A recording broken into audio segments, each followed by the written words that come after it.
Cruzando as Conversas. Oferecimento Galeazzi Sul. Há 40 anos, a evolução dos metais.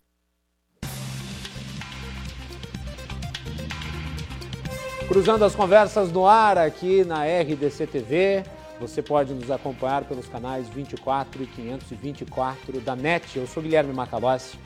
Nosso programa se propõe a debater os temas do momento, os assuntos que impactam na nossa sociedade, trazendo diferentes pontos de vista. Você pode assistir através da televisão e também pelas redes sociais. Nós estamos no Facebook, no YouTube, no Twitter e no Instagram. Procure a RDC TV nestes canais e interaja, participe, mande a sua mensagem, a sua provocação, a sua pergunta. Né? A interatividade faz parte da nossa programação e você pode participar da nossa roda de debates enviando a sua manifestação, que sempre é muito bem-vinda.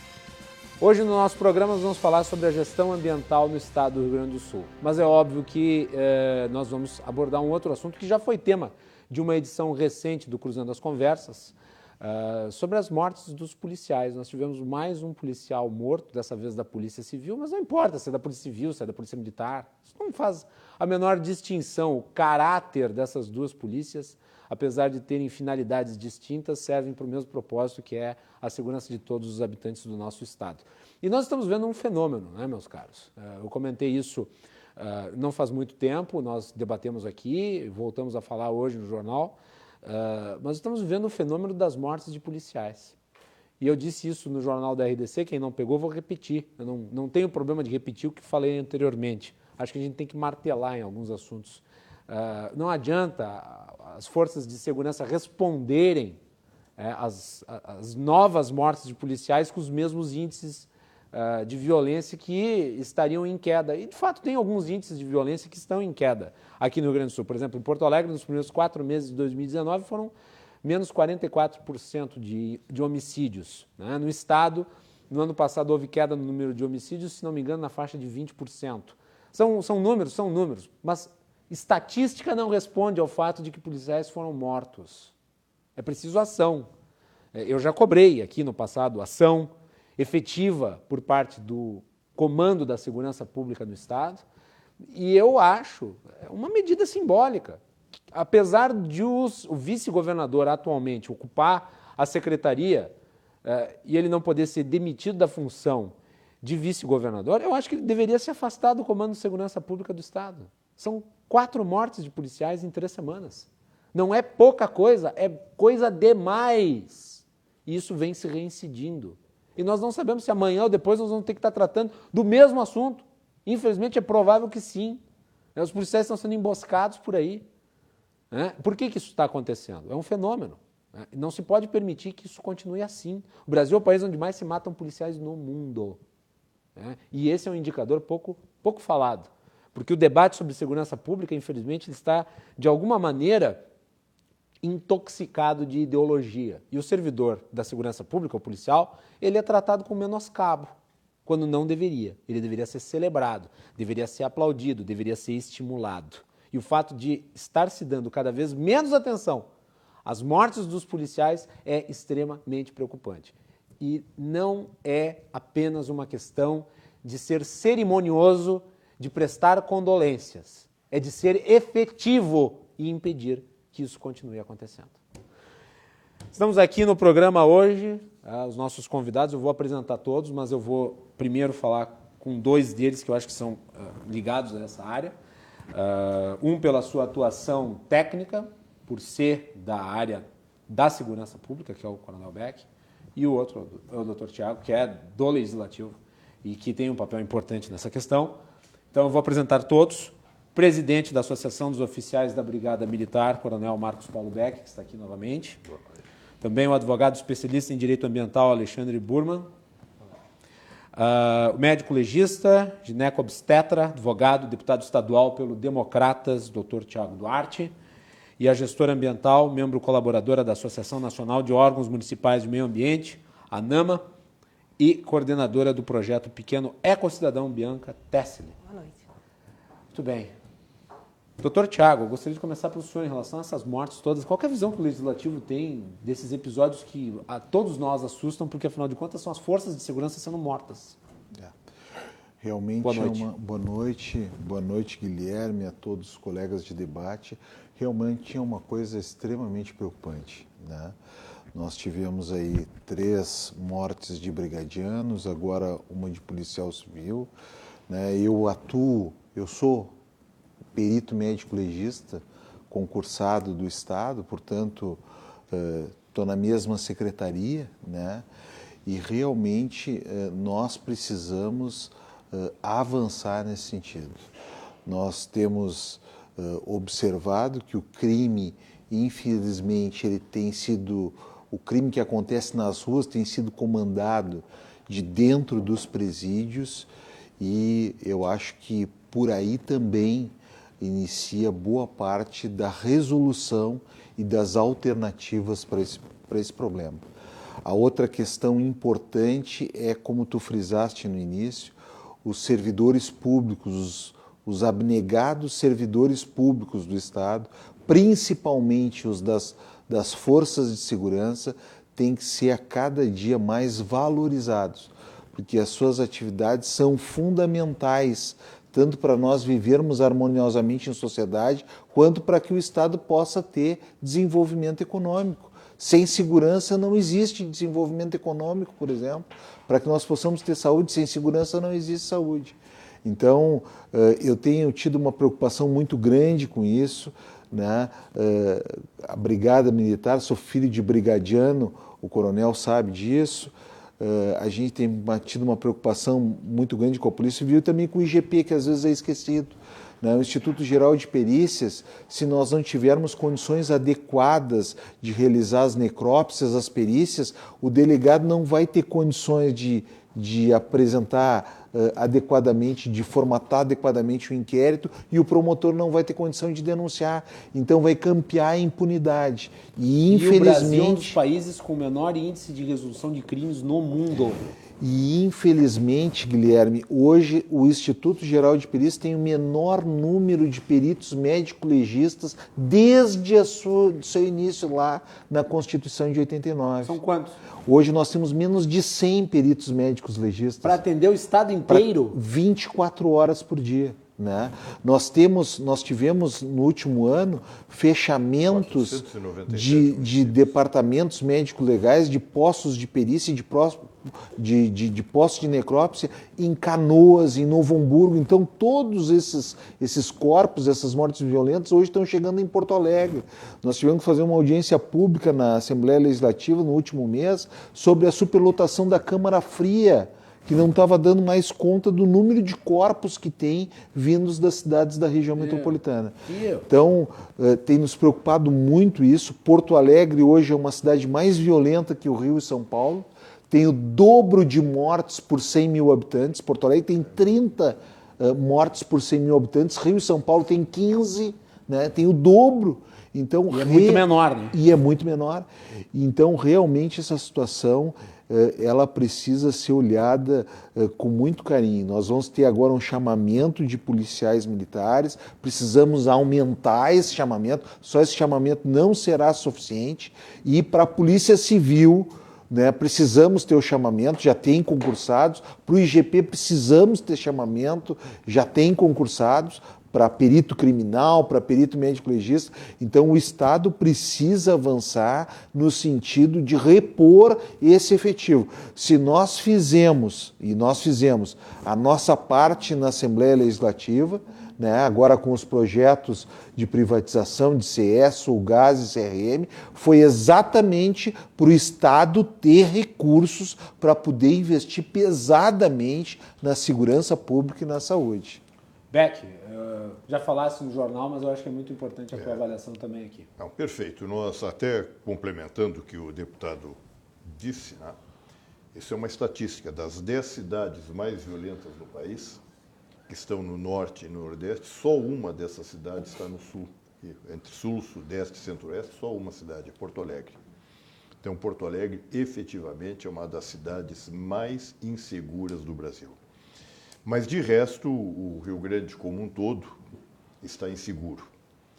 Eu sempre gosto de colocar os nossos telespectadores, os ouvintes, né, fazer a pergunta para eles, e como o senhor disse, meu caro repórter, que eu respeito muito as suas colocações, é preciso perguntar se a população efetivamente, o senhor, a senhora, o jovem, a jovem, todos que estão me ouvindo se sentem seguros, porque nós fizemos para uma empresa idônea especializada uma pesquisa, fizemos na Grande Porto Alegre, e a população, mais de 90% da população se sente seguro, com medo.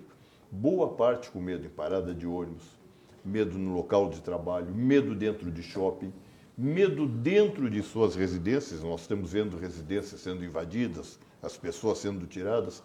Então, o clamor público é muito grande e parece, eu sinto isso, que não é ouvido. Nós vemos no Estado, eu tenho que defender a polícia como um todo e a minha corporação, a Brigada Especial. E mais, eu tenho um compromisso e eu próprio vou dizer que eu já fui vítima da violência. Eu perdi um filho, atropelado, né? E a vida do meu filho atropelado por uma pessoa que fugiu, graças à Polícia Civil, ao contrário, que o elemento atropelou o meu filho, com um chevette, na esquina da João Pessoa com a Venâncio Aires, na frente de um posto de gasolina, saiu de trás de um carro parado, sinal fechado. Conseguimos encontrar esse pessoal, esse cidadão, lá em Guaíba, com um carro numa oficina, ele e o pai dele, trocando para-brisa à frente do carro. E eu vou dizer o que eu sinto, né? O meu filho, a vida do meu filho, jovem, forte, saudável, a vida dele foi trocada por uma cesta básica, um trabalhinho numa comunidade aí. Então, a vida do meu filho valeu uma cesta básica. Então, não há segurança, nós não sentimos seguros, temos medo, não confiamos nos órgãos todos. Por exemplo, o sistema de persecução penal. O sistema de persecução penal em todo o mundo, nós temos um sistema medieval. O nosso sistema foi copiado por Napoleão quando fez o périplo pela Europa, do direito canônico, e até hoje nós temos aquele mesmo código na França. A França, que era o padrão cultural do mundo, evoluiu no caso Dreyfus, aquele capitão do exército acusado injustamente. E de lá reformulou os códigos. E nós até hoje não. Temos uma das polícias como um todo, mais atrasadas do mundo, porque não tem agilidade, são subordinadas pelo princípio do coronelismo ao governo. Nós deveríamos ser subordinados ao Estado e somos ao governo. Quem escolhe os comandos são os governantes, os senhores do dia por 4 anos. Esses governos entram muito mais com compromisso com o governo do que com a corporação, porque se ele disser que não concorda, no outro dia ele sai. Está demitido. Está demitido. Então, várias coisas vieram acontecendo. Então, aí que eu entro, aí eu já falei, mas tem que ser repetitivo. Quem regula efetivo das polícias, eu gosto de criar figura que não é botar uma boininha aqui na mesa e perguntar quanto a senhora acha que a brigada deve ter no efetivo. Bote um número aqui. Deputado, quanto o senhor? Macalossi, quanto? Cada um. Não. Isso é regulado pela ONU, em razão do IDH, de vários fatores. Quando nós tínhamos um nível de IDH... podia ter um em cada esquina, literalmente. Muito melhor, que era lá nos anos 90, nós tínhamos um efetivo de 30 e tantos mil homens. Hoje, 30 anos depois, né, nós temos um efetivo de 1/3 aquele efetivo que nós tínhamos lá naqueles anos.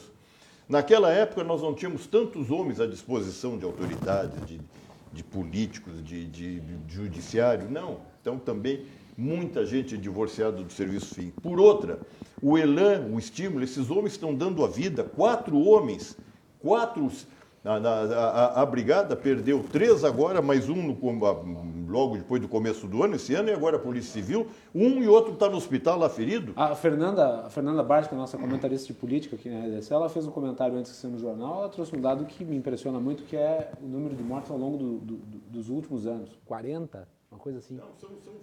Meu Deus. E mais, as pessoas não contabilizam, aí aqueles que foram feridos, nós temos lá no hospital um homem que a nossa medicina, os nossos médicos ali lutando, levou uma pedrada numa ocorrência, tá?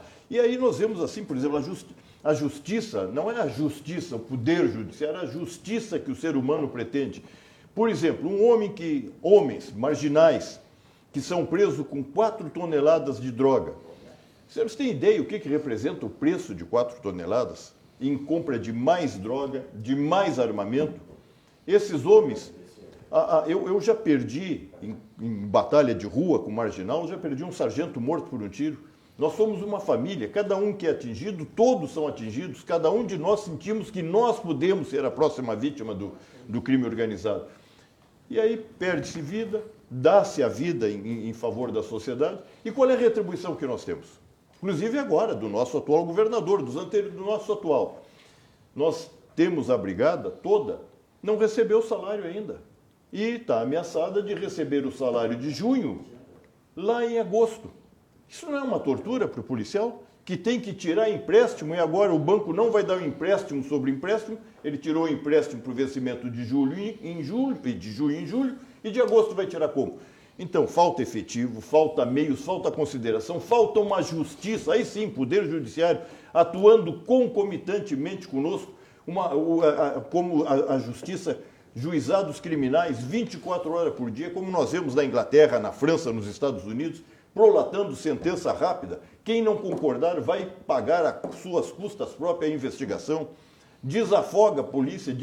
Agora, vem uma outra, que é o tal dos direitos humanos. O direito humano, o maior direito, o direito mais sagrado é a vida.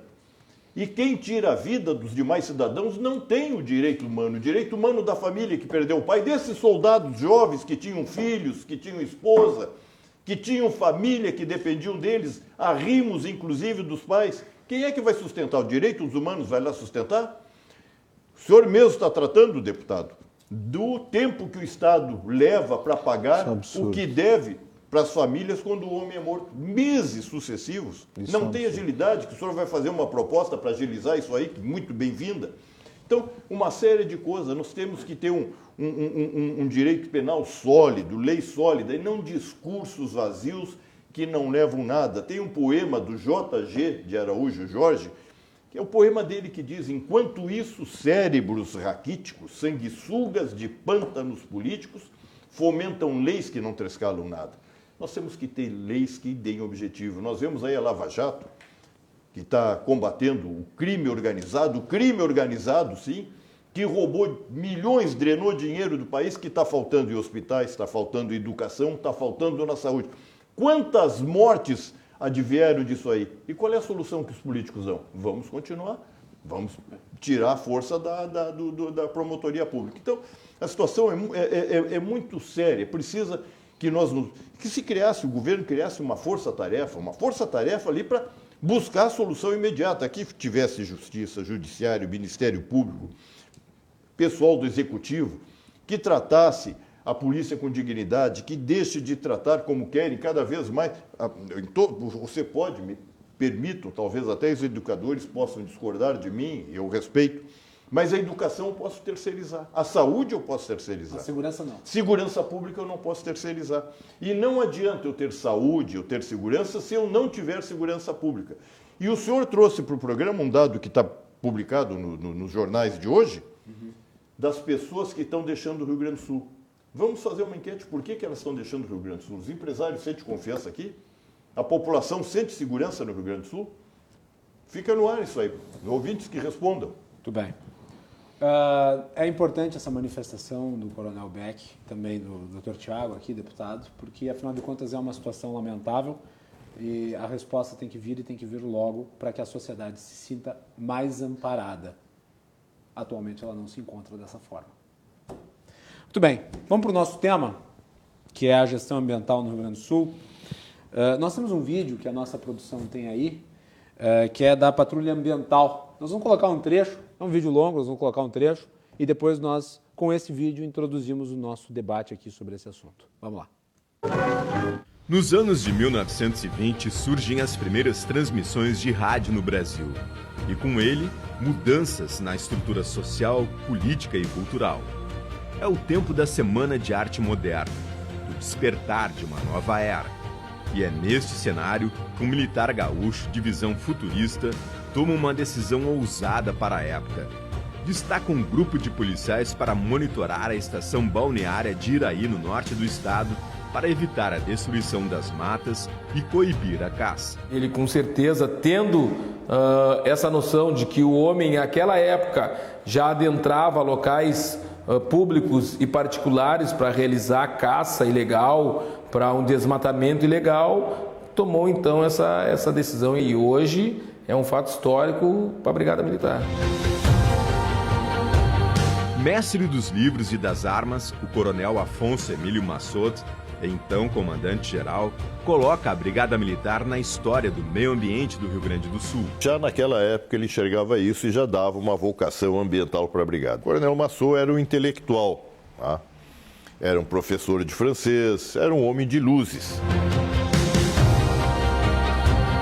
Mas foi só com a Constituinte de 1988, a qual o coronel Marcos Beck fez parte, que a patrulha ambiental ganhou forma. Com a promulgação da Constituição Federal, é que nós tivemos realmente a ênfase e a força efetiva para trabalharmos no meio ambiente. Com a garantia da lei, a Brigada Militar se mobiliza e cria a Patran no 5º Batalhão de Polícia Militar em Montenegro. O objetivo? Combater a pesca e a caça ilegais na região. Quem iniciou essa mentalidade de preservação do meio ambiente através de patrulhas ambientais, de percorrer rios, isso foi o 5º Batalhão, à época comandado pelo Tenente-Coronel Beck. Então preparamos a como enxergar isso, a como tratar a comunidade, a como ter autoridade, o que fazer, os autos que podiam fazer. Então demos uma formação gabaritada para esse pessoal. Logo, a Patran ganha destaque na imprensa. Apreende cargas de madeira ilegal, coíbe a pesca predatória e estende sua atuação à área rural.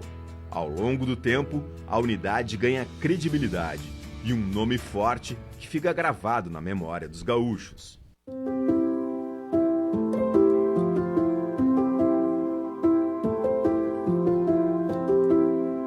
Hoje, o Comando Ambiental é a principal organização no estado responsável por evitar o desmatamento, preservar espécies de animais em extinção e barrar a poluição de rios. São 3 unidades operacionais que têm responsabilidade de fazer a polícia ambiental em todo o estado do Rio Grande do Sul. O Comando Ambiental é composto por 275 homens e mulheres equipados com ferramentas de inteligência e tecnologia de ponta. São personagens anônimos que trazem consigo força, coragem e orgulho de contribuírem para a segurança pública e a proteção dos recursos naturais. A bordo de uma lancha da Patran, seguimos pelo Rio Caí na região metropolitana de Porto Alegre. Ele está na lista dos 10 rios mais poluídos do país. Mas isso não impede que moradores de baixa renda lancem suas redes na água. A abordagem é educativa. O material foi apreendido, ele foi advertido, ele alegou que não sabia da necessidade da licença para efetuar a pesca e o material foi recolhido então. Mais adiante, uma draga começa a minerar a areia do leito do rio. A mineração ilegal é uma das maiores ocorrências da região.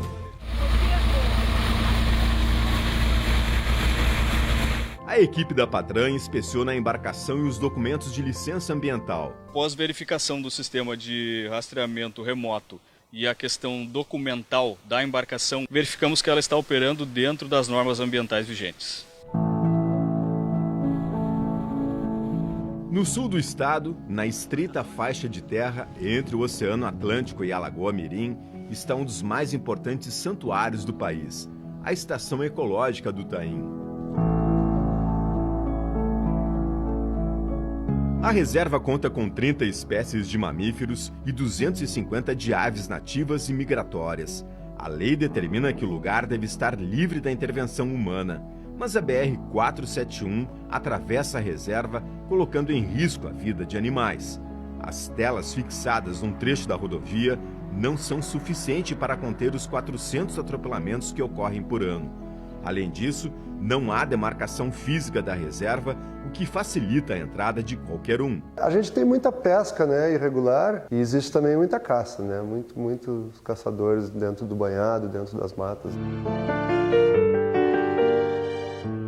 Vigiar uma área de mais de 33 mil hectares não é tarefa fácil para os fiscais da reserva que atuam em número reduzido. Por isso, o auxílio da Patran é fundamental. É fundamental para nós temos uma equipe de fiscais, mas ela não é uma equipe ampla. Mas quando se faz operações de maior vulto, é necessário sempre a presença de um corpo policial mais forte, com mais servidores, né, mais força policial mesmo. A preservação do taim é vital para as espécies nativas e migratórias que encontram alimento farto e se reproduzem no local. Por isso, a reserva é objeto constante de pesquisas. Numa inspeção de rotina, a equipe da Patran encontra um grupo de alunos que estuda as diversas espécies de aranhas. Hoje a gente veio observar insetos e aranhas. A gente está procurando eles na vegetação, tirando fotos. A aula ao ar livre é incrementada com instruções de como a patrulha ambiental atua no taim e o suporte que presta aos fiscais da reserva. Nós auxiliamos eles na questão criminal e eles ficam a cargo da questão administrativa, multas e apreensão de material. Então tá aí esse belo vídeo da Patrulha Ambiental aqui do estado do Rio Grande do Sul, provando que sim, é possível fazer algo bom, mesmo sob condições adversas, né? Acho que esse vídeo, além de tudo, é ilustrativo da sagacidade de algumas pessoas em aplicar boas políticas públicas, mesmo nós sabemos das condições em que nos encontramos.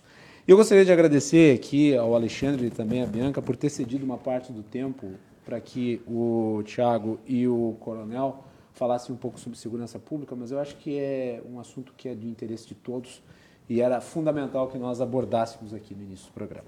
Bianca, bem-vinda aqui ao programa. A tua avaliação em relação à gestão ambiental do estado do Rio Grande do Sul, começando o nosso debate propriamente dito agora. Boa noite. Boa noite. Primeiro, parabenizar a Patran. Eu tive a honra de serem parceiros do meu projeto Eco Cidadão na Praia. Acompanhei, então, ao longo do verão todo o trabalho do pessoal do Comando Ambiental no litoral, que é um trabalho também fantástico. A pesca predatória lá é muito forte, então eles têm um controle muito sério a esse respeito no litoral. Então, primeiro, parabenizar o lindo trabalho de vocês. E eu tenho visto hoje a gestão ambiental no estado. Qual está sendo o problema? O município está perdendo o poder cada vez mais. O poder de legislar sobre o meio ambiente, de fiscalizar, de licenciar. E o município, que é o grande agente, as coisas acontecem no município. Então, acho que o grande problema que eu tenho visto é esse afastamento do poder municipal em cima do seu regramento ambiental e do controle maior, do cuidado da gestão. Muito bem.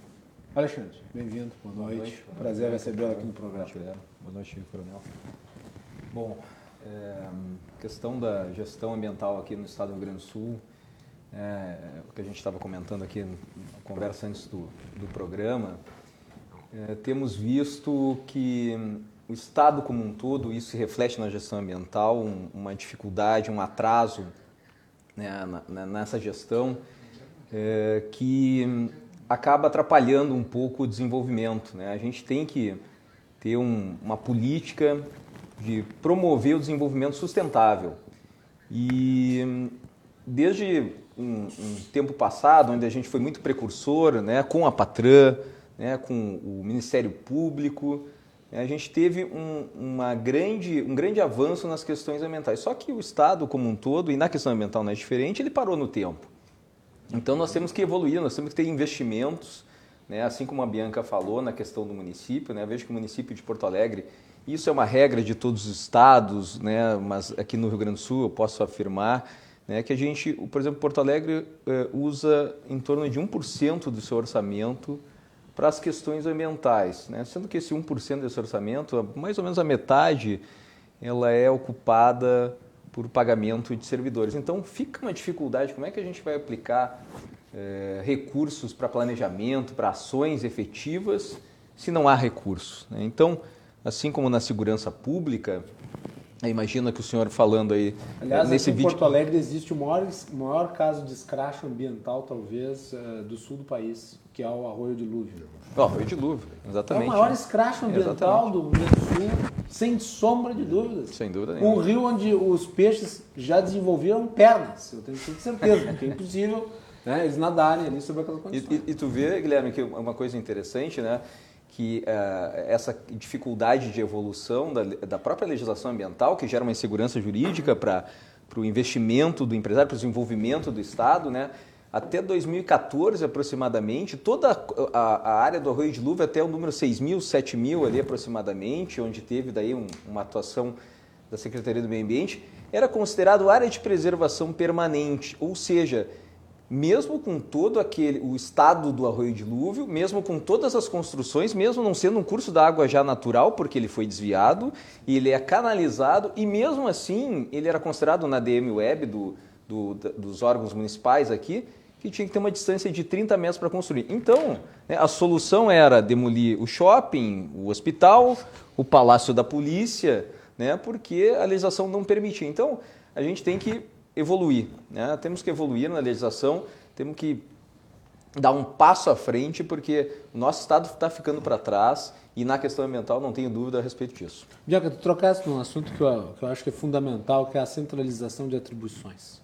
Isso acontece em Brasília, acontece também aqui no governo do Estado. E eu lembro porque eu fui secretário de Finanças no meu município. Já faz tempo. E daí eu lembro na época que dos grandes temores dos empresários que iam se instalar na cidade era que as licenças ambientais que eles viessem a ter que solicitar fossem perante o Estado, em virtude da demora, da burocracia, que era mais fácil conseguir no município. Como é que tu vê isso? Com certeza, hoje está tendo essa discussão. O município perdeu grande parte do licenciamento, agora teve uma alteração na legislação. Qual foi essa alteração? Teve várias alterações no quesito de quem licencia, se é o município, no direito de licenciamento, se é do município ou do Estado. Uhum. Tá? Então, foi feita alguma remoção de várias atribuições que eram do município, passaram novamente para o Estado. E, com isso, acabou o município perdendo, então, desde a verba da licença, até mesmo o direito de pensar na sua cidade, no seu planejamento da cidade, sobre aquele impacto ambiental acontecendo. E também, junto ao empreendimento, ver que impacto seria mais fácil ser a compensação ambiental, de que forma deve ser feita de forma efetiva no município. Então, se perdeu um pouco essa visão, principalmente no interior, também que é uma dificuldade, né? Eu tenho mobilizado muitos secretários do interior, onde eu participo da ANAMA, em contato com os secretários, essa falta do poder de decisão do interior perante a parte ambiental, né? Que são, o Sul, é o bioma Pampa, é muito específico da região, para ter um especialista do Estado à disposição para poder determinar aquela região. Problemas do litoral específicos também, que a grande parte lá, o resíduo e saneamento são os piores problemas do litoral. Então, quem está no dia a dia ali, quem está vivenciando as dificuldades e as soluções, é o município. E perdeu muita parte dessa parte de legislação sobre na nova legislação agora. Então, o município estão se fortalecendo, os secretários estão unidos justamente com esse intuito, de formar uma frente parlamentar agora, para debater um pouco mais a questão ambiental. E puxar as atribuições de volta. Puxar de volta e até unificar. Então, se vai ser do Estado, mas que seja de um consenso de todos os municípios, que tenha, então, perante aos municípios também, serem ouvidos e ter esclarecimento maior também sobre as necessidades de cada município, de cada região, principalmente, né? Que tenha... E isso que a Bianca está falando é importantíssimo. Primeiro, a nossa reverência à pátria, né? Eu tenho uma relação íntima e direta na área que eu atuo há 22 anos como médico, é o extremo sul da cidade, e lá o contato direto com o capitão Rodrigo sempre... Major agora. Major agora é o Major, eu conheci quando era capitão. Não é o capitão Rodrigo, os pontos do Érico Veríssimo.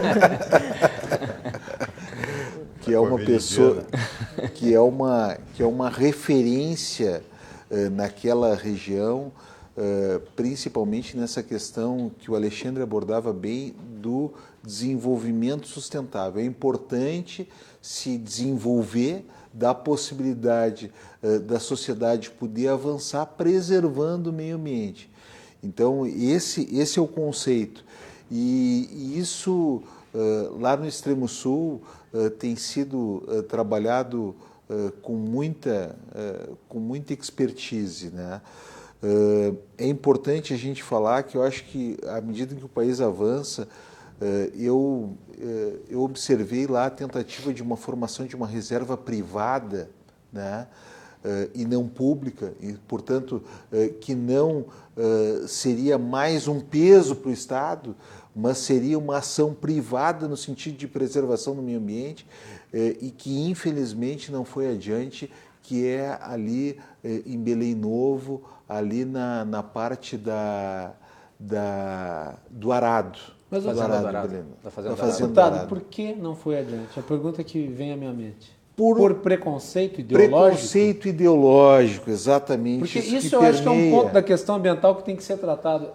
Infelizmente, o setor ambiental ele foi contaminado, utilizando a palavra que é adequada para o assunto, foi contaminado por ideologia antiprivada, quer dizer, tem aversão ao investimento privado, acham que a especulação privada gera prejuízo ambiental, quando o que nós vemos desde sempre é a incompetência do Estado no gerenciamento do meio ambiente que gera os maiores prejuízos para a sustentabilidade. Para tu teres uma ideia, Guilherme, ali nós teríamos uma reserva privada de mais de 100 hectares, coadunando com empreendimento na região, com investimento de capital na região, com possibilidade de melhoria da vida, com urbanização da região de Belém Novo e do extremo sul da cidade, né? Então, um preconceito a esse empreendimento privado, que é gerar renda, desenvolvimento para aquela região.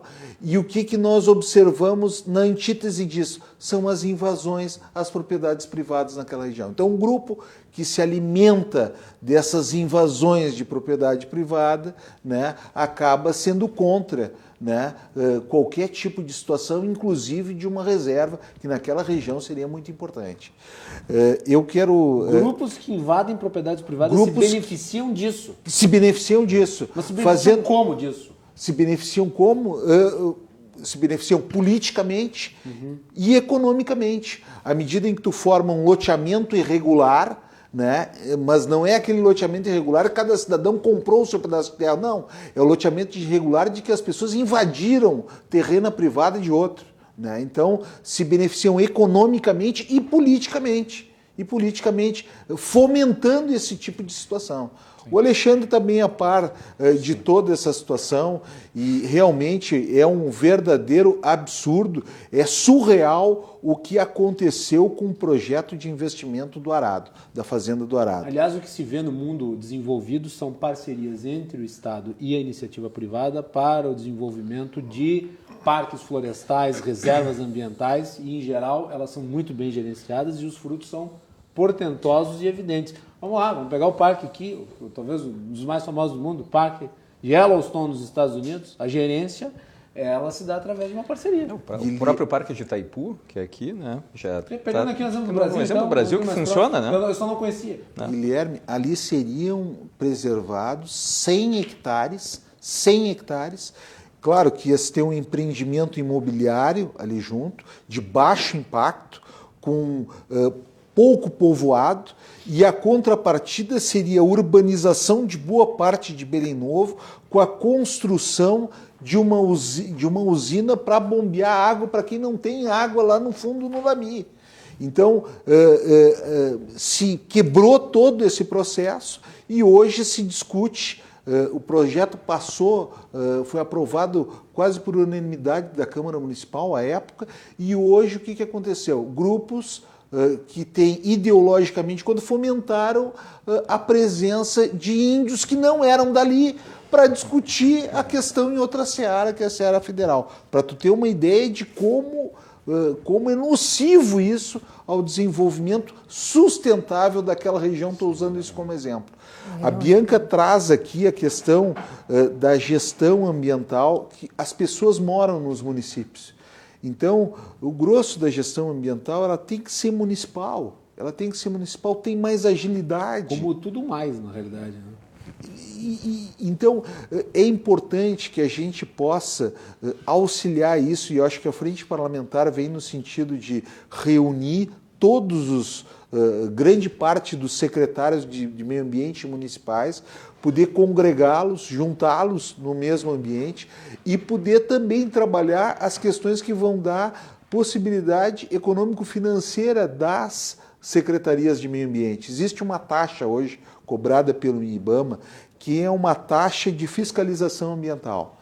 Essa taxa teria que ser passada, já teria que ser passada para estados e municípios. E hoje, como todos os recursos neste país acabam ficando represados a nível federal. Então, a gente tem trabalhado a nível estadual, alguns municípios fizeram uma legislação própria para poder obter essa taxa, mas acabaram bitributando o investidor, bitributando o empreendedor, o que também, no nosso ver, não é correto, né?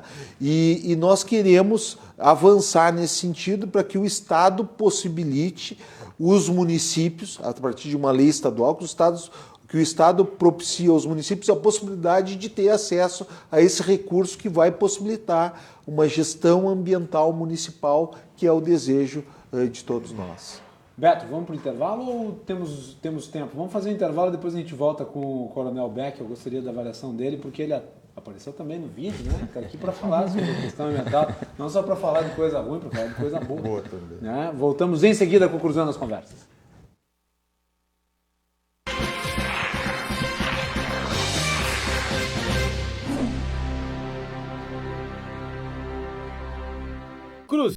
Há 40 anos, iniciava uma história de sucesso empresarial. A Irmãos Galeazzi chegava ao sul do Brasil. Hoje, a Irmãos Galeazzi é líder no segmento de distribuição de metais não ferrosos e aços inoxidáveis e conta com um amplo estoque de metais nacionais e importados disponibilizados nas suas mais elaboradas especificações. Irmãos Galeazzi, 40 anos. Celebrando conquistas, planejando o futuro.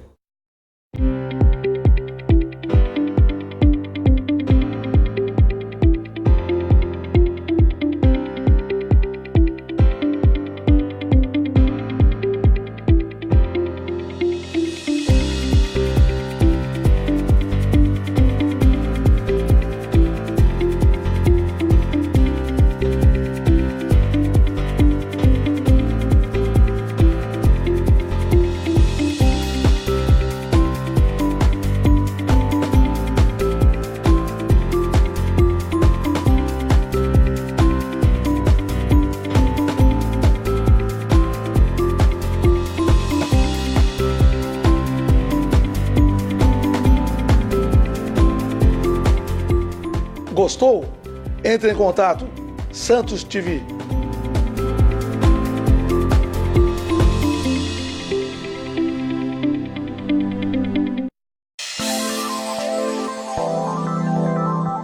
É com muita interatividade e descontração que Henrique Amaral passeia por diversas áreas do conhecimento e desenvolvimento pessoal. Que é o assunto coaching. Hoje falando sobre espiritualidade, sobre o despertar da essência, falando sobre o Master. Hoje é especial sobre o Henrique Amaral mesmo, entendeu? Plenitude, prosperidade e felicidade são alguns dos temas abordados durante o programa. Quando você vê a essência do outro, você faz a sua essência. É quarta-feira, às 8h15 da noite. Brilhar com ainda mais força.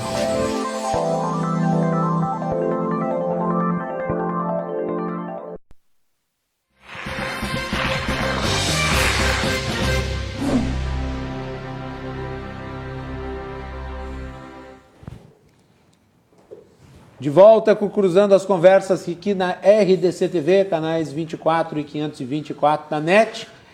O Cruzando as Conversas é um oferecimento de Galeazzi Sul, há 40 anos, a evolução dos metais. No primeiro bloco do programa nós falamos um pouco, mas de maneira bastante incisiva, sobre a questão relativa às mortes de policiais do Estado. E nós vamos voltar a falar desse assunto porque é da maior importância. E estamos falando agora sobre a fiscalização e gestão ambiental aqui no Rio Grande do Sul. E nós temos as presenças no nosso programa de hoje do Coronel Marcos Paulo Beck, do deputado Tiago Duarte, do Dr. Alexandre Burman e também da doutora Bianca Tesselli. Muito bem. Meu caro Beck, vamos lá. Bem, ontem, inclusive, eu tive o privilégio, quero dizer assim, até porque nós começamos... Parabéns pelo trabalho. Né? Esse movimento lá no 5º BPM, o comando da época apareceu ali, o Coronel Maciel, e nós tínhamos naquela área dos grandes rios. O batalhão na época era muito grande, Lajado, nós tínhamos o Rio Taquari, era uma companhia do 5º Batalhão, nós tínhamos o Polo Petroquímico, nós tínhamos o rio, em suma, o Rio Caí, o Rio Taquari, o Rio Jacuí e o Delta aqui em Porto Alegre, pegando o Rio dos Sinos. E víamos aquela área sendo depedrada e até porque tínhamos passado algum tempo na Constituinte Federal em Brasília, trabalhando, né, na assessoria, propomos na época a criação de uma patrulha ambiental, né, que realmente desse responsabilidade, ensinasse muito mais para ensinar aquelas populações ribeirinhas, caso da pesca, da piracema, as épocas, problema de redes, de anzóis. E, evidentemente, conseguimos, né? O próprio Polo Petroquímico nos apoiou, porque lá há uma área de preservação bastante grande, com capivara, vários animais ali silvestres andando soltos ali, e havia já a ação dos caçadores, caça predatória, pesca. Então começou por isso. Mas essas patrulhas foram crescendo e nós fomos preparando e fomos vendo que o desafio era muito maior, que efetivamente era um trabalho de polícia administrativa, que competia à brigada, a polícia ostensiva, mas ali nós tínhamos o problema de extração ilegal de areia, há casos que nós flagrávamos, por exemplo, que hoje as empresas são muito sérias, tem uma lei sobre elas, mas na época nós víamos um braço que entrava das dragas por sob a margem do rio e a 15, 20 metros adentro das barrancas do rio e extraía areia dali, né? Uns dias depois aquilo tudo caía, desbarrancava porque ficava oco por baixo. Então tudo isso aí começou a se aprender e a patrulha começou a crescer, a haver problema de indústrias que poluíam. Rio dos Sinos, estão lembrados que há alguns anos nós tivemos 6 toneladas de peixes mortos ali. Então se buscou com isso aí responsabilizar. E ontem, eu digo assim para gáudio meu, para satisfação nossa, da sociedade gaúcha, eu estive no aniversário do Batalhão Ambiental da Brigada. E lá eu quero levar para todo o telespectador, acho que é muito importante isso. Os efetivos da Brigada, como eu já citei, foram reduzidos, tem turmas novas sendo formadas e ontem o subcomandante da Brigada de Público disse ao Coronel Goulart, que é o comandante do Batalhão Ambiental, que vai dotar agora, proximamente, mais meios em homens e material, compromisso dele de Público lá, que eu quero parabenizar o comando da Brigada e realmente para que essa promessa seja levada a efeito, porque ali nesse filme nós vemos, o seu Guilherme, nós vemos, senhores, meus companheiros, dona Bianca, senhor Alexandre, deputado, esse filmezinho é mais longo. Por uma questão de tempo. Não, perfeito. Mas que eu quero dizer, produzido pela ZOF. Ali nós vemos, claro que nosso pessoal é muito bem formado por professores da URGS, professores de universidade, mas nós vemos soldados nossos, postados dando aula para grupo de universitários. Num dos casos ali mostra, inclusive, problema de aracnídeos, diferenças, tal, um soldado dando aula. Então, prepara o nosso homem, quando muitos dizem que ele só caça bandido, não, nós estamos presentes ensinando a população, cooperando com o povo, ajudando a população ribeirinha, dando instrução para os estudantes do meio ambiente, de como enfrentar a vida. Então, é muito importante esse trabalho, é extremamente importante. Hoje, eu vou dizer, estou saindo enriquecido porque os senhores têm essa parte de legislação, tudo que é extremamente importante o trabalho que vem fazendo em suas áreas aí, que a gente louva também e parabenizo todos os senhores e o senhor pelo programa, que eu acho extremamente oportuno. Meio ambiente é uma coisa que garante a vida das gerações futuras. Eu gostaria de dizer que, coronel, que esse trabalho da Brigada é importantíssimo, né? Já que a gente estava falando sobre a municipalização, que o Rio Grande do Sul é precursor na municipalização, né? Desde 98 vem fazendo um trabalho muito forte de municipalização da gestão ambiental, e quando a Lei Complementar 140 entrou em vigor e aí todos os municípios, em tese, passaram a fazer o licenciamento, Dos 500 municípios que licenciavam aqui no estado, aproximadamente no Brasil, dos 500 no Brasil, 300 eram no estado do Rio Grande do Sul. Ou seja, nós tínhamos uma evolução bem forte. Então, nós temos que reforçar, né, realmente esse trabalho dos municípios, que são apoiados em muitas oportunidades pela Brigada Militar, especialmente nas ações de fiscalização. Por quê? Tem município também no interior, né, que a gente pensa, como é que vai municipalizar os municípios lá que tem 3 mil habitantes, 5 mil habitantes? Aí uma dificuldade. Por quê? Para mim não deviam nem existir esses municípios. Mas entrando nesse contexto, né, tu tem que ter um concurso público, tem que ter um fiscal concursado, tem que ter um servidor, um biólogo, um geólogo e tudo mais. Né? Então, na parte de fiscalização, especialmente na parte mais ostensiva, operacional, a Brigada faz um trabalho muito importante e ajuda para os municípios. Né? E a gente tem que atender e dotar os municípios e estimular que esses municípios, especialmente menores, se congreguem em consórcios públicos, por exemplo, para que eles possam trabalhar, porque não dá para cada pequeno município trabalhar sozinho. Eles precisam estar em conjunto, porque são da mesma região, né, vão poder trabalhar em conjunto, ter uma equipe qualificada ali para poder atender essa demanda. Então, esse trabalho dos municípios é um trabalho muito importante, né? Eu sou um municipalista convicto, trabalho com a Escola de Gestão Pública da FAMURS, né? Já dei aula para muitos colegas da Brigada Militar, né, na parte de fiscalização, e essa integração é muito legal, muito interessante, né? É um trabalho muito bom que os municípios têm feito e a gente tem que estimular bastante. Muito bem. Bianca.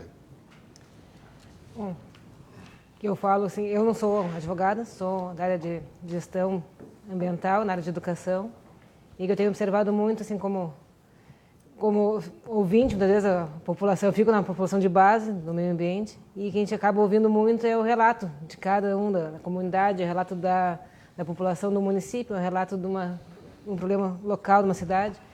E eu tenho acompanhado de perto essa função, assim, de quando cada dia mais a população está tendo um olhar para o meio ambiente cada vez maior. É um ponto que está sendo mais crucial, é falado desde do pequeno, do mais novo até a pessoa de mais idade. Hoje tem essa consciência que é necessário o debate, o cuidado ambiental. E eu tenho visto isso aí, que é importante agora a gente poder se focar em fortalecer realmente a instrução, a educação ambiental que a Patrã faz maravilhosamente bem, e ter esse conjunto, junto aos municípios nessa frente parlamentar e em outras frentes, como a FAMURS também, que acho que trabalha em parceria também nessa situação, e poder a gente fortalecer cada vez mais que a parte ambiental seja feita, de fato, com um controle mais rígido, em parcerias que não se trabalha mesmo sozinho, não tem condições, mesmo o litoral. O litoral está fazendo uma frente toda do litoral para trabalhar em conjunto os problemas ali, que não tem como. É a Associação da Pesca, a Patrã, as prefeituras, para fazer um trabalho em rede. Todos os municípios ali da área litorânea enfrentam as mesmas dificuldades, os mesmos problemas ambientais, né? O excesso de gente no verão, a falta de pessoal no inverno. As marés, a mudança de maré, a questão do saneamento, que é precário, a maioria não tem esgoto, ainda saneamento próprio, né? São poucas. Tem número de quantos % de saneamento nós temos no litoral? Deve ter um número, mas eu não tenho esse número do quanto tem já com saneamento. Não me parece alto, né? Não deve ser. No Brasil a média é baixa. Eu sei que lá estão trabalhando muito na questão da fossa, de ter já uma evolução para a aplicação da fossa que já seja no mínimo Chegamos licenciada. na época da fossa, acho. Que a fossa seja no mínimo com um controle um pouco maior já está sendo cobrado. Então, daqui uns 20 anos, quem sabe a gente chega no esgoto. A gente vai indo aos poucos, né? Então, a Corsã foi multada agora no próprio litoral, porque a própria Corsã estava com um problema na sua rede de infectação da lagoa. Então, está todo um problema desde a Corsã até a parte também da fossa da residencial. Tem que se multar o Estado. Sim, o município. A Corsã é uma estatal. O município teve que fazer agora uma multa a Corsã justamente pela poluição na lagoa. Então, é uma visão, né? E é uma empresa que atua no ramo ambiental pura e simplesmente. Sim. A Corsã ela tem atuação na área da água. Poxa vida. Se a Corsã polui a água, o que você pode esperar da Corsã? Me desculpe aí, o pessoal da Corsã está convidado para vir ao programa para explicar essa.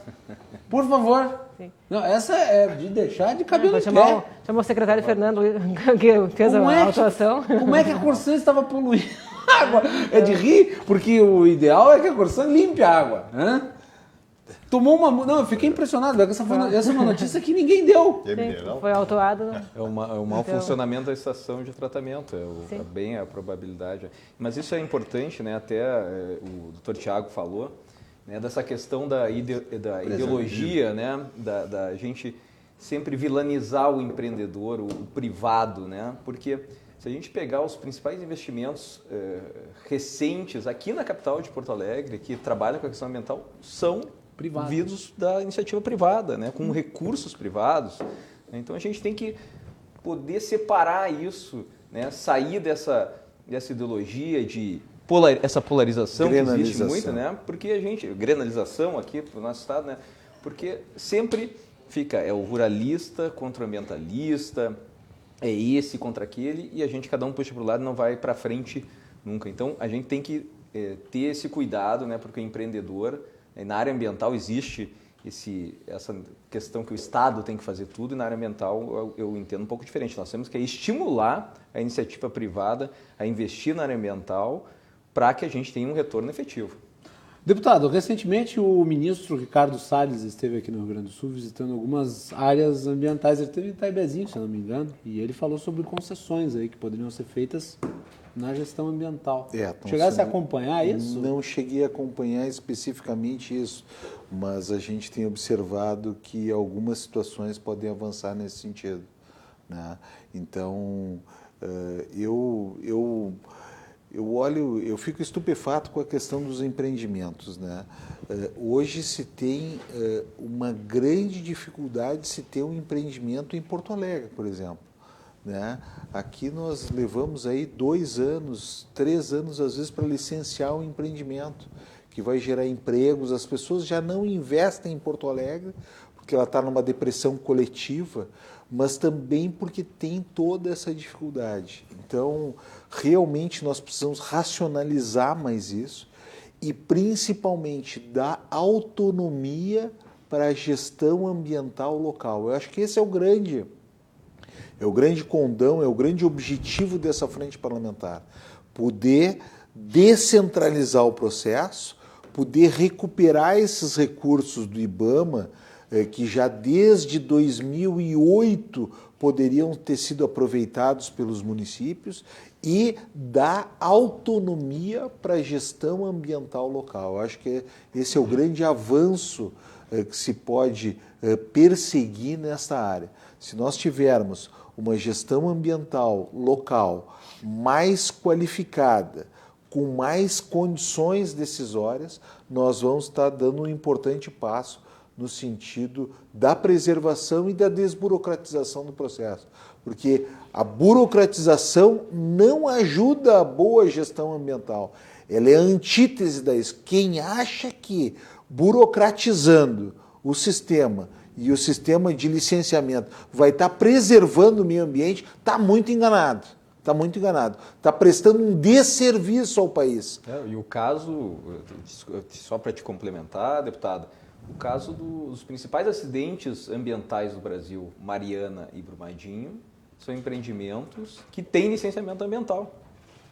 Então, o problema não é o licenciamento, né? O problema é que a gente fica pautando, né, que o licenciamento vai salvar tudo, né? Vamos ficar controlando, até a pessoa recebe uma licença, bota lá numa gaveta e não se cuida do monitoramento, da fiscalização posterior, do pós-licença.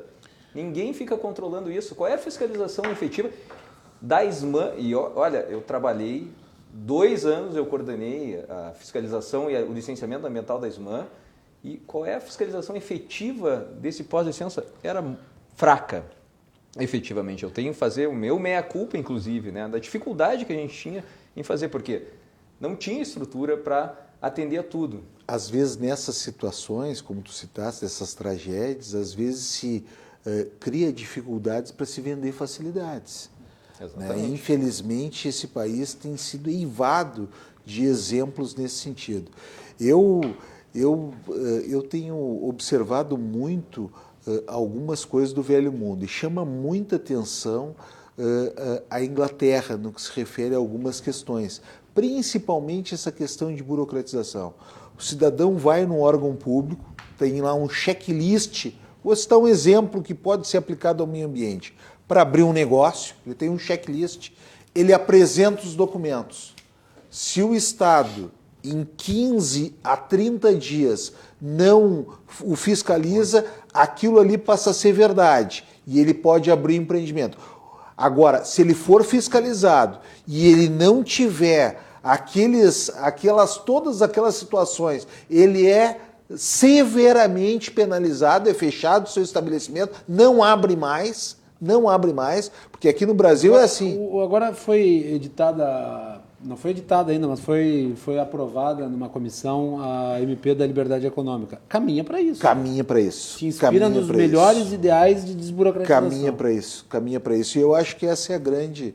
Esse é o grande avanço. Uma resolução estabelecendo várias atividades que podem funcionar sem os atos de liberação do Estado, inclusive que tem afetação, que poderiam ter licenciamento ambiental. Até existe um confronto, né, lá, efetivamente, o que pode, porque algumas atividades são licenciadas, né, o exemplo, a lavagem de veículos, por exemplo, né, que a regulamentação está dizendo, não, esse empreendimento não precisa mais de licenciamento, ele pode começar a trabalhar, que é no sentido que você está falando. Sabe qual é o problema, Alexandre? O problema é o seguinte, é que qualquer lavagem de veículo, em virtude da legislação, ele é tratada como se fosse uma indústria química. Claro, concordo plenamente. E outra coisa, isso aí acaba estimulando a ilegalidade. Com certeza. Né? Porque qual é a quantidade de lavagem de veículo que está licenciada no município de Porto Alegre e quantas estão clandestinas? É um número absurdo que a gente não tem como comparar. A outra coisa é, nesse tipo de situação, a intervenção aí errada do Poder Judiciário nesses processos. Né? Por exemplo, nós observamos, e tu fosse secretário da ESMAN, tu participaste disso, que às vezes o Poder Executivo fica de mãos atadas com relação a algumas situações. Nós temos, em um bairro específico da cidade, um estabelecimento comercial que não tem nenhuma condição de estar aberto. É um bar que vende bebida e outras coisas para a rua, drogas inclusive. Ele já foi fechado pela Secretaria Municipal do Meio Ambiente, pela SMIC, diversas vezes. E aí o seu dono entra com uma liminar no judiciário, acaba levando e acaba abrindo sob liminar. E já foi fechado várias vezes esse estabelecimento. Estou citando um exemplo, mas é um exemplo que acaba tendo a repercussão, e tu sabe exatamente até do estabelecimento que eu estou falando, né? O pessoal da Cidade Baixa sofre com ele, né? É um específico, né? Que não é nem caracterizado como bar e restaurante, porque é uma borracharia durante o dia e de noite serve a esse tipo de atividades diversas. Atividades diversas. Dependendo do fuso horário. Então, e que às vezes como o coronel mencionou, às vezes o Poder Executivo também fica de mãos atadas por uma ação equivocada do Judiciário. Então, realmente essas questões... Mas o que leva o Judiciário a tomar uma decisão como essa? Olha, não sei dizer. Não sei te dizer. Garantia de direito fundamental? Não sei. Tipo. Eu acredito... Em outras situações a justiça é tão dura. Eu acredito... Dura excessivamente? Eu acredito, para ser o mais leve possível, que é também ideologia. Eu acredito que não é outro interesse que não ideológico. Nesse aspecto, realmente, a gente tem que fazer algumas observações. Posso pedir, Beck, para que tu faça as observações na volta? Tranquilo. Porque nós estamos estourando nosso tempo, o Beto vai me esganar se a gente não for para o nosso intervalo agora. Vamos fazer o intervalo, nós voltamos na sequência com Cruzando as Conversas, debatendo gestão ambiental no Rio Grande do Sul.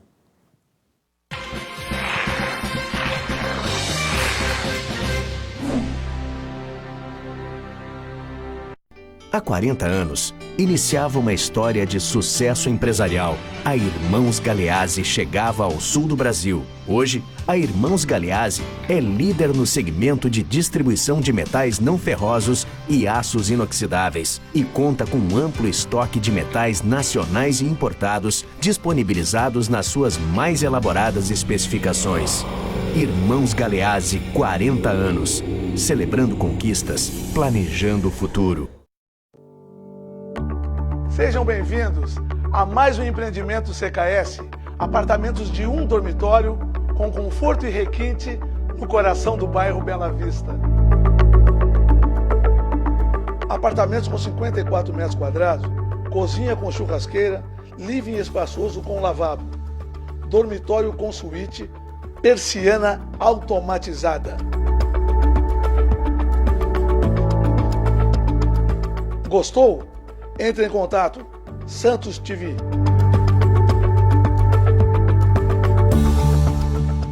Com vocês, rufam os tambores.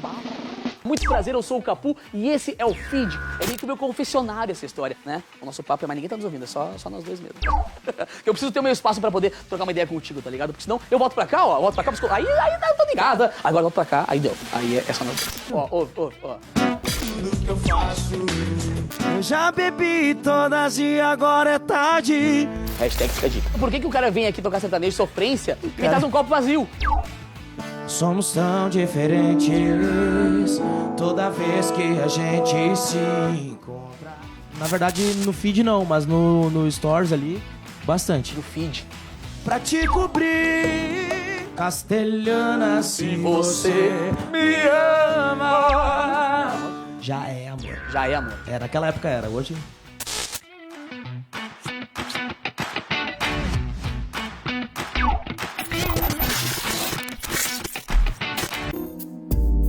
Beleza, requinte, muito brilho e charme ao seu alcance. Na seleção de hoje trouxemos pérolas. Reparem que coisa linda, um pouquinho mais de longe para ver o comprimento. A seleção de hoje é linda, em ouro amarelo 18 quilates.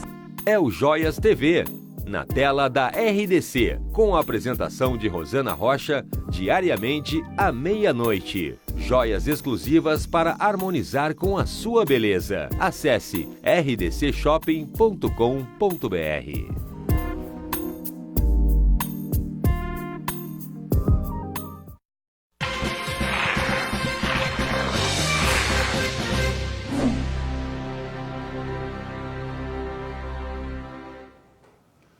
De volta aqui com o Cruzando as Conversas na RDC TV, canais 24 e 524 da NET, também pelas redes sociais. Um oferecimento de Galeazzi Sul, há 40 anos, a evolução dos metais. No programa de hoje nós estamos com o Coronel Marcos Paulo Beck, o Dr. Tiago Duarte, que é deputado pelo DEM aqui no estado do Rio Grande do Sul, o Alexandre Burman e a Bianca Tessili. Muito bem, Beck, eu tinha interrompido o fim do segundo bloco. Sobre a questão dessa decisão judicial, a gente tem o direito e o dever, sim, de comentar.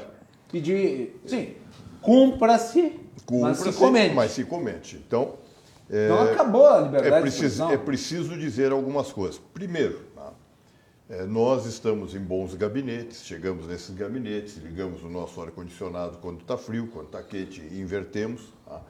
Temos assessores, cafezinho. O nosso soldado da brigada, ele não pode andar de ônibus fardado, e foi citado, a nossa jornalista antes no Noticioso citou exatamente isso aí. Ele não pode andar, teve que se fazer um projeto na Câmara de Vereadores para ele poder andar a civil, porque dentro do ônibus ele era executado, como houve casos em Porto Alegre, e todos nós sabemos. Quando ele chega na casa dele, o nosso soldado, ele mora onde? Ele mora na vila onde está o marginal, onde está o traficante de droga.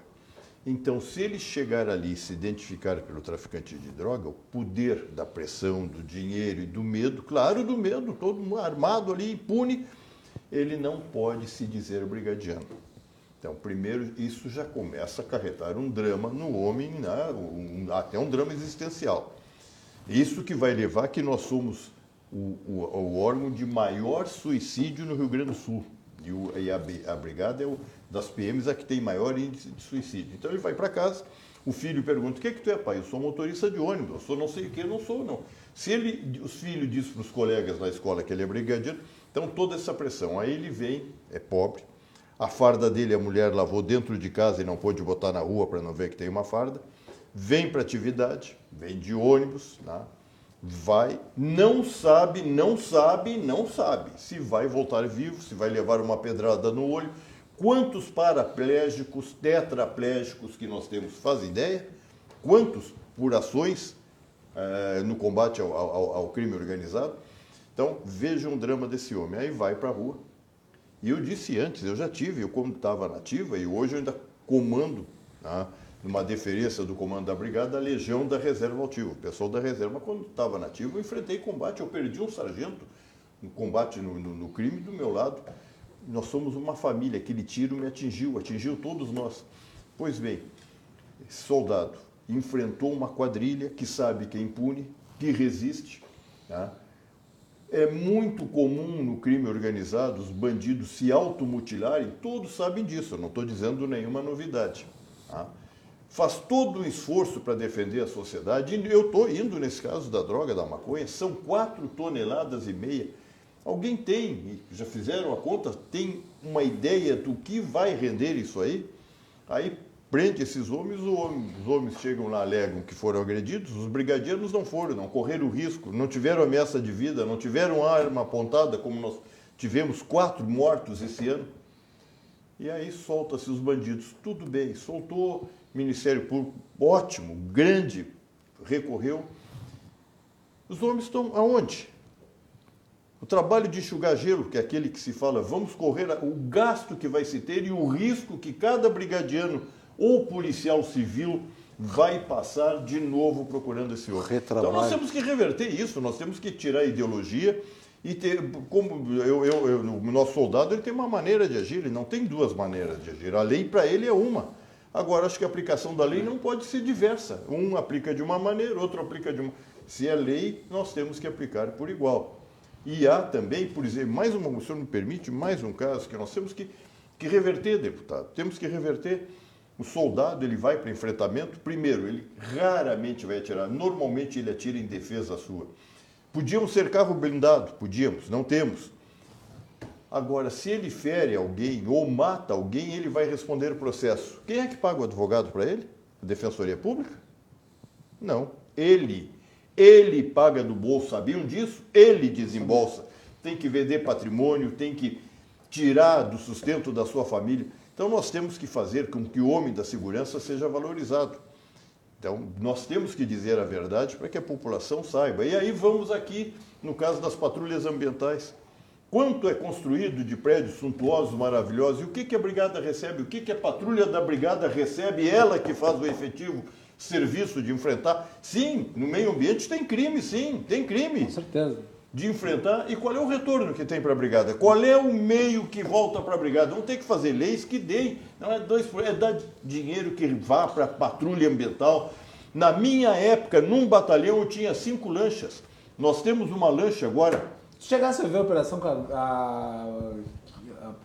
a polícia marítima americana fez? Sim, submarino? Vi. E até eu ia falar disso aí. Entraria nessa área. E eu vou dizer que nós temos que... A patrulha, a marinha não é polícia. Quem tinha que fazer o policiamento nos rios, quem é encarregado de trânsito, de tudo, se tem arrais, se não tem arrais, os Detrans tinham que ter essa responsabilidade também. Nós temos que inverter isso aí. Isso aqui não é um estado de guerra, é um país democrático.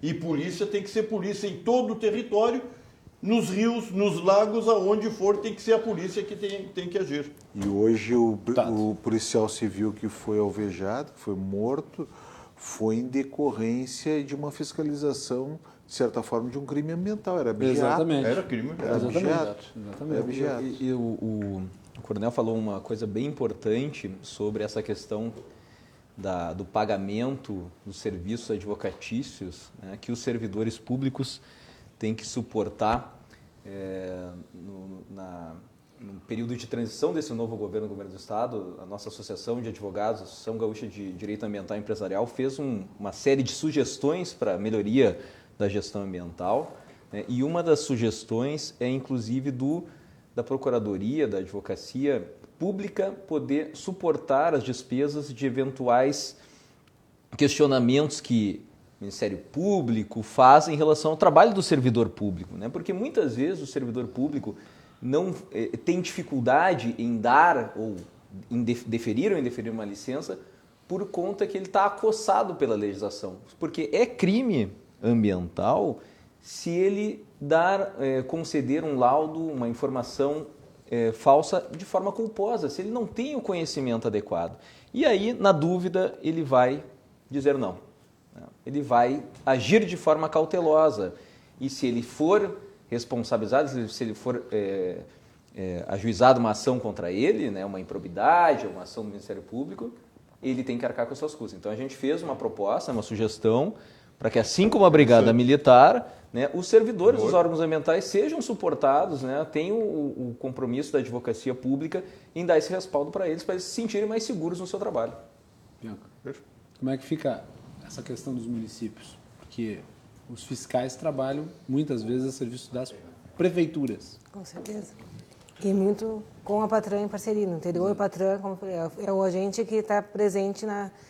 A Secretaria faz a primeira chamada, faz uma reclamatória, mas quem atua realmente na prática é a Patran que vem junto na hora de autuar, de ter um comando maior, e tem os coronéis do interior aí, quem sabe também, e se não for a Patran junto, não tem condições do agente político ou público estarem presente na fiscalização. Então, cada vez mais a importância de ter uma união ainda Patran, um aumento do efetivo. Porque eles ficam sob risco? Claro, a ameaça vem direto. Construções irregulares, por exemplo. Está numa orla litorânea construindo irregularmente, que mais tem, né? Ele vai resistir. Às vezes o infrator está armado, né? Que já está cometendo uma ilegalidade. Está armado, então... ele tem uma motosserra, tem um machado na mão, né? E a autuação tem que ser feita pessoalmente. Violentamente. E aí tu vai reage mesmo, ele enfrenta a polícia. Enfrenta, sim. Eu sempre falo para os alunos fiscais, não vai... Uma coisa, meus caros telespectadores, isso que vocês estão ouvindo é uma coisa que é pouco divulgada. Falo para os fiscais, não entreguem um auto de infração com o cara que está com a motosserra na mão, né? O risco. Olha só, ele vai fazer o alto e o agente picadinho. Sem brincadeira. Fred Krueger. E aí chama o apoio da brigada, porque daí há uma polícia ostensiva, um respaldo, exatamente. Até em pesca, pescadores, cara leva revólver, arma, e aí vê que vai ser autuado, perder rede, não sei o que, ele atira e tenta intimidar. Acho que até no filme o Bolsonaro uma vez foi autuado por uma questão aí de pesca. Não, verdade? Verdade. Só para completar, Bianca, então, como é que fica essa situação em termos aí de atuação dos municípios? Então, o que os municípios podem fazer para melhorar a segurança dos agentes, nesse caso, trabalhando junto com a polícia? Eu acho que uma é esse fortalecimento da frente parlamentar que está se formando semana que vem. Então, trocar esse conhecimento, ver de que forma vai ser feito esse consórcio entre os municípios menores, em rede também, por regiões também, acho que pode ser feito o fortalecimento da região, da Serra, região do Pampa, a parte do litoral, ter essa união também entre os secretários, independente de partido, mas sim focada na gestão ambiental, que ela é compartilhada, não muda de um município para o outro, ele não vai alterar nada, né, na gestão, nos problemas são sempre os mesmos, no litoral são todos os mesmos problemas, então ter uma união maior e um consenso maior que o meio ambiente está um pouco acima da questão da briga política em si, fortalecer os grupos municipais para terem uma gestão compartilhada e com a força da Patran em parceria. Mas quase sempre a questão relativa ao meio ambiente enseja debates ideológicos e partidários mais fortes, né? Isso é um problema. Eu tenho acompanhado esse grupo da NAMA e eu acho bacana assim, a gente vê que tem gestores do PT, gestores do PMDB, PSB, todos em harmonia, nesse momento, focados na questão ambiental. A pauta é colocada. Vamos debater sem nossas partes políticas. Até o grupo da NAMA se definiu que não se posta nada que seja ideologicamente político para não ter na discussão a temática e trabalha assim no consenso da legislação que fique bom para todos e que tenta dar essa melhorada. Então, acho que essa é o rumo do município para poder crescer, senão não vai ter união, não vai ter força mesmo e vai seguir o que está acontecendo. E eu não posso perder o meu gancho, já que eu estou aqui também como gestora ambiental, a questão da educação ambiental, que eu acho que é o grande pilar, que a gente tem que fortalecer cada vez mais. E não só o foco na criança, que estamos falando, criança é o futuro, não, nós temos que trabalhar o presente, né? Então acho que não pode ficar pensando só na formação, na educação para a criança, mas ter um pouco mais globalizada a questão da educação e do consenso ambiental. É um absurdo a gente ver Porto Alegre, que é uma cidade que tem coleta seletiva aí há 20 anos, que eu acho que, se não mais, ter ali 30% só do lixo realmente separado, reaproveitado, com toda a família que trabalha com isso. Então, não é a criança que põe o lixo na rua, geralmente são os pais. Então, ter essa consciência um pouco maior, né? A educação ambiental não ser perdida também, não só focada na infância, como eu vejo muito, vamos fazer educação ambiental para criança, é hortinha. Sou super a favor de fazer a horta, super a favor de atividades, mas pensar um pouco mais global na educação ambiental e na conscientização de que, como a gente fala, não existe fora no planeta, né? Então a gente precisa ter um pouco mais de consciência no espaço que a gente está vivendo e compartilhar um pouco mais do meia-culpa e cada um fazer a sua parte, né, nessa parte de educação ambiental, e cada um ter a disciplina de pensar no que eu posso fazer para melhorar um pouco mais. Né? Assim como o município, nós como presentes, moradores do município, pensar qual é a nossa parte no município, o que nós podemos fazer para contribuir para o nosso município ter uma gestão ambiental melhor, seja no trânsito, uma boa conduta no trânsito, seja no meu condomínio, com meus filhos, na minha família, na minha escolha da minha compra de roupa, do consumo consciente. Então, ter um pouco mais, uma visão um pouco mais ampla na educação ambiental, que eu acho que está sendo perdida esse gancho ultimamente. É muito foco, vamos trabalhar a criancinha, a horta e reciclar, separar e fazer brinquedo. Não pode ser só isso. Acho que tem muito mais pela frente. Muito bem. Senhores, eu gostaria de agradecer a presença de todos aqui nesse debate sobre a questão da gestão ambiental no Rio Grande do Sul e também essas pontuações que fizemos sobre segurança pública no Estado. Eu vou dar 30 segundos para cada um se despedir. Eu começo pelo deputado. Obrigado, deputado. Thiago. Muito obrigado pelo convite. Estamos à disposição para discutir outros temas de saúde, segurança e principalmente essa frente tem o grande condão e objetivo de dar autonomia para a gestão ambiental municipal. Quando é que ela começa a atuar? Ela começa na semana que vem. 22. Dia 22 de julho é a primeira reunião congregando os secretários municipais do meio ambiente. Então, quem é que faz parte da frente parlamentar? Nós estamos convocando todas as secretarias do meio ambiente, né? Principalmente focado na ANAMA, que é uma conjunção de secretários, e estamos convidando também a Secretaria Estadual para participar junto e a sociedade civil organizada, OAB, enfim, órgãos ambientais para também nos ajudarem nesse processo. Autonomia com recurso, né, proveniente dessas taxas de fiscalização ambientais que têm que ser repassadas para os municípios. Beck, rapidinho. Em nome da Associação dos Oficiais da Brigada e dos Bombeiros, agradeço a oportunidade que nos é dada, até para divulgar o trabalho que a Brigada faz, é um trabalho em prol da sociedade. Lembrar que os empresários, eu não conheço nenhum empresário do Grupo Floresta, mas tem um grupo aí que já fez doação de material, de armas, tal. Instituto Cultural Floresta. E eu gostaria que o Estado agilizasse para que outras empresas e outros empresários possam dar não só armas e descontando esses 5% de imposto que eles devem ao ICMS, mas para mobiliar, por exemplo, as patrulhas ecológicas, né? Nós temos em todo o Estado, poderíamos ter várias lanchas, meios, viaturas especiais aí que o Estado não nos repassa, então nos valer realmente da iniciativa privada, que tem sido de vital importância para nós mobiliarmos o que necessitamos para as tropas correrem menos risco e poderem oferecer um serviço melhor à sociedade. Muito obrigado, senhor Guilherme, os companheiros de mesa aí, foi um privilégio estar com todos. Muito obrigado. Alexandre, rapidinho. Bom, só dar boa noite a todos e parabenizar a Brigada Militar pelo aniversário da Patran e o Dr. Thiago pelo trabalho aí na frente parlamentar ambientalista aí, que estamos à disposição para também auxiliar dentro do que for possível. Uma boa noite e obrigado pelo debate. Obrigado, Bianca, muito obrigado. Também agradeço o convite, a oportunidade de estar aqui. E fica também o convite de voltar junto à frente parlamentar. Perfeito. Trabalho em parceria junto com o pessoal da ANAMA também. Então, fico à disposição de vocês também para próximos debates e próximos temas. Agradeço a participação de vocês. Muito obrigado. E nós vamos ficando por aqui, agradecendo a todos pela audiência. O Cruzando as Conversas volta amanhã. Nós vamos debater amanhã sobre o Banrisul. O Matheus Bandeira, que foi presidente da entidade e do banco, durante a gestão da Ilha da Cruz, entrou com uma ação para impedir a venda das ações da estatal que está sendo pretendida aí pelo governo do estado. A alegação é de que isso vai desvalorizar uma possível privatização do banco no futuro. Então nós vamos debater essa questão que é bem polêmica. Acompanhe amanhã a partir das 22h30 aqui na RDC. Vem aí os Joias na TV. Fiquem com a nossa programação. Boa noite a todos e até mais.